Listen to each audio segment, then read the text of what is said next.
పిల్లి కళ్ళు మూసుకొని పాలు తాక్కుంటా నన్ను ఎవ్వరు చూస్తలేరు అనుకుంటుందట. అట్లనే ఉన్నది మీ వ్యవహారం.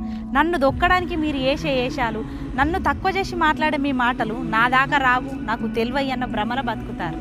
కానీ మీరు ఏం బాధపడకుర్రి, మీరు వేసినవి అన్నీ నా ఖాతాలోనే ఉన్నాయి. కొంచెం టైం రానిర్రి, అన్నీ తిరిగి ఇచ్చేస్తాను.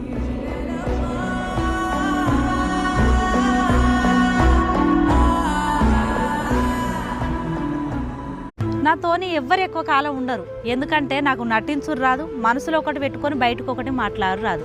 నాకు కోపం వస్తే కోప్పడతా, నాతోని ప్రేమగా ఉంటే ప్రేమగా ఉంటా. తాపకొక రంగు మార్చను కాబట్టి ఈ రంగులు మార్చేట వాళ్ళంతా నాతో ఉండడానికి ఇష్టపడరు. ఎవడు ఏ స్థాయికి వెళ్ళినా మన స్థాయి ఎప్పుడు అమ్మా నాన్నల దగ్గర ఒక కొడుకు స్థాయి, అది ఎప్పుడూ మర్చిపోకూడదు.